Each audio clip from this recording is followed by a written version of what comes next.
So you broke your wrist a few weeks ago, doctor put you in a cast, and the cast is finally off, and you need to know what to do to get that wrist moving again. I'm going to show you some quick, easy exercises you can do to get it back.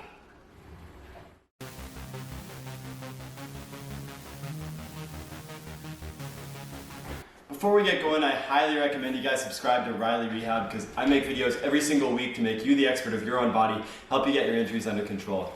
So what we got to do is when you get out of a cast, and really quick, just as a disclaimer, check with your surgeon, doctor, medical provider as advice on this because there's a lot of areas in the wrist that you can break. Also a lot of ways it can break and a lot of complications. So listen to what they say first. But this is a typical way things go if you just had your hand taken out of a cast from a wrist fracture and you need to get the motion back. And that involves you doing these easy exercises right here. Really quick too. One good thing you can do is before doing the exercises, get either a bowl of hot water to dip your hand in for 5 minutes, or get yourself a hot pack and put it around for 5 minutes. That's really good because it warms everything up and just kind of helps get some circulation going, so it becomes less painful when you actually move the hand around. And when you have that there, you can do these exercises here, where the first one, you want to hold on to the wrist here, and you just want to move your hand back and forth. Move my head out of the way so you can see. Just back and forth like that. At first, just go to where it's painful and no further. You may want to push through the pain later on, but I'll leave that up for your healthcare provider to tell you when you should do that.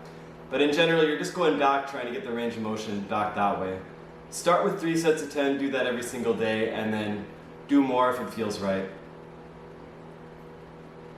Second exercise, and this one you still hold your forearm here, but instead of yourself going back and forth this way, you're going to go back and forth to the side. And it's really important for both this one and this one that you keep your fingers relaxed. You shouldn't feel them squeezing or tensing up. You just want to be going back and forth right there. Make sure you don't move the forearm at all. And like that. So that's the second one. Then the third one, and this is one a lot of people don't think about. I call this the twisting the doorknob exercise. So your wrist actually, many people wouldn't know this, but your wrist is involved in turning as well. So when you turn like this, or when you turn, you're actually getting that wrist moving again. And you should be able to get your palm all the way facing your head and your palm facing all the way down. Don't have to have an open hand for this, but just make sure you twist back and forth here. And for this one, you actually want to keep your elbow on your thigh here and not hold the wrist because your forearm bones actually have to twist here. So just go back and forth here. Be really nice and gentle on these two, especially if you're right out of the cast. And for all these, do 3 sets of 10 a day. One last thing too is you can't ignore all the other areas as well. So I like to also include an opening and closing of the hand. There's a lot of more intricate ways to do this, but I would say in general, open and close the hand. If you didn't break anything in the hand, you should be okay to do 3 sets of 20 for this. But just make sure that's moving.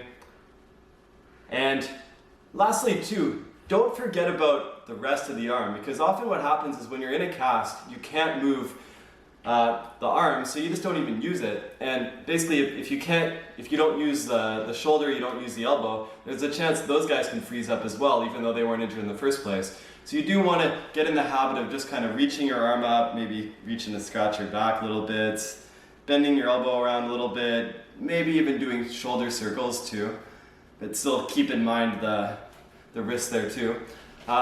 But those are all great exercises you can do to get that wrist healed, because the big thing you want to do is you want to be able to get that movement back again. That's the hardest part at the beginning.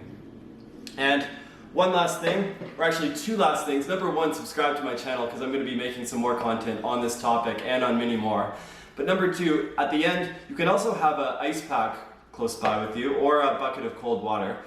In my case, I have the hot water for the beginning and the cold water for after. But I prefer to have the cold water after. Then you can dip it in and just kind of give your body a little cool down, help calm the pain down. And all this should help just as a regular routine. Make sure you do this every single day, and I'll see you next time.